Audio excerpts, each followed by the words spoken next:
सुनील कुमार अनुपम हिंदी ज्ञान क्षेत्र में आप सभी का हार्दिक स्वागत करता हूं। आइए बच्चों, आज हम बात करते हैं रीतकाल की। जो हमारे हिंदी साहित्य के जो काल हैं उनमें जैसे आप जानते हैं वीरगाथा काल, भक्ति काल, रीतकाल, आधुनिक काल। तो आज हम बात करते हैं रीतकाल के अंतर्गत। रीतकाल रीतकाल रीतकाल अपना पहले हम बात करते हैं इसका समय क्या है। रीतकाल का जो समय माना जाता है संवत 1700 से 1900 ईस्वी तक माना जाता है। संवत 1700 से 1900 ये इसका समय माना जाता है, रीतकाल का समय। ठीक है, बात करते हैं रीतकाल। रीतकाल जो है इसको 3 काव्यधाराओं में बांटा गया। एक पहली काव्यधारा है रीतबद्ध काव्यधारा, दूसरी है रीत मुक्त काव्यधारा और तीसरी है रीत सिद्ध काव्यधारा। इन तीनों के अंतर्गत कवि आते हैं, उनके बारे में पढ़ते हैं। रीतकाल मतलब रीतबद्ध 3 धाराओं में है, जिसके अंतर्गत उन्हीं तीनों कवियों को उन्हीं धारा के हिसाब से उनके नाम दे दिए गए, जिन्हें कहते हैं रीतबद्ध कवि, रीत मुक्त कवि और रीत सिद्ध कवि। ठीक है, देखते हैं रीतबद्ध के अंतर्गत कौन कौन से कवि आते हैं, उनको समझते हैं। रीतबद्ध के अंतर्गत कवि आते हैं केशवदास, चिंतामणि, मतीराम, भूषण, पद्माकर, भिखारीदास। ठीक है ना, इस प्रकार से और भी हैं। तो ये अपने सभी रीतबद्ध कवि हैं। अब बात करते हैं रीत मुक्त कवियों की, क्योंकि परीक्षा में पूछा जाता है, प्रश्न बन जाता है कि निम्न में से रीतबद्ध कवि कौन है, या ऐसे कह देगा निम्न रीतबद्ध कवि नहीं है। अगर आपको याद होगा तो आप आसानी से उसका उत्तर चुन सकते हैं। ठीक है, तो बात करते हैं रीत मुक्त कवियों की। रीत मुक्त कवि किसे कहते हैं? रीत मुक्त कवियों के अंतर्गत आते हैं आलम, दूसरे आते हैं घनानंद, बोधा, ठाकुर और द्विजदेव। ये अपने रीत मुक्त कवि कहलाते हैं। ठीक है, इसी प्रकार हम बात करते हैं रीत सिद्ध कवियों के बारे में। रीत सिद्ध कवियों में नाम आता है सेनापति का, बिहारी, रसनिधि, बेनी, कृष्ण कवि। ठीक है, कौन से? कृष्ण कवि। ये इस प्रकार से तो ये तीनों कवियों से प्रश्न पूछा जाता है। भौगोलिक प्रश्न बन जाता है कि इनमें से रीत सिद्ध कवि कौन है या रीत सिद्ध कवि नहीं है, रीत मुक्त कवि कौन है। इस प्रकार से प्रश्न बनता है। ठीक है, आगे समझते हैं।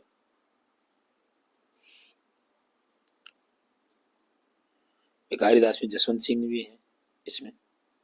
ठीक है ना, तो अपने हमें ध्यान रखना है जसवंत सिंह।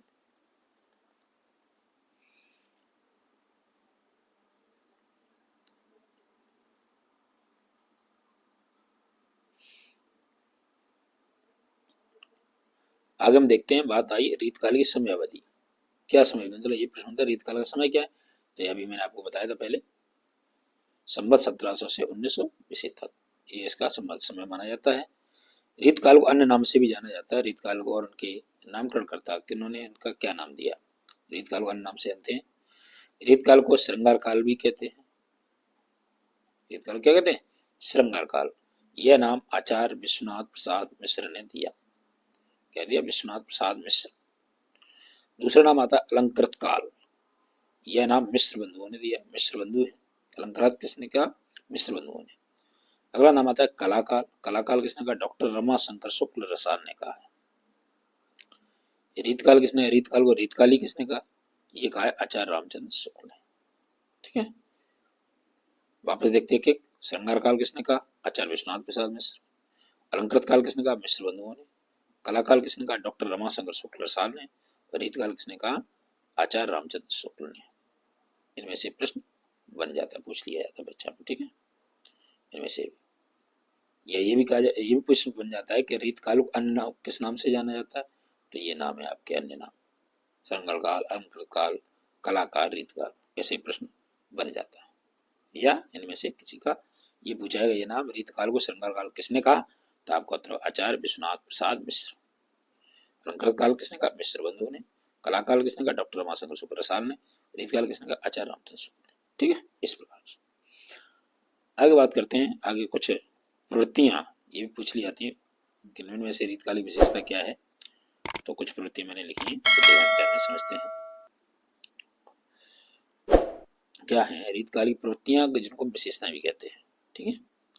रीतकालिक पहली प्रवृत्ति आती है श्रृंगार रस की प्रधानता। ये रीतकालिक विशेष प्रवृत्ति, ये विशेषता मैंने मानी, श्रृंगार रस की प्रधानता। रीतकाल में श्रृंगार रस का विशेष वर्णन है। क्या आपके बिहारी राय कवि हैं जिनसे बिहारी ने आपने देखा, ये श्रृंगार पे पूरा लिखा है सब कुछ, इसलिए श्रृंगार रस की प्रधानता माने मेन है श्रृंगार रस। दूसरा, भाव पक्ष की अपेक्षा कला पक्ष की अधिकता ज्यादा है। भाव नहीं, उसमें कला ज्यादा, कला पक्ष की अधिकता ज्यादा है, ठीक है। आगे तीसरी विशेषता, विचारों में नवीनता है और मौलिकता का भाव है। मौलिकता की कमी मिलेगी इसमें, ठीक है। विचारों में नवीनता, एकदम नयापन मिलेगा आपको।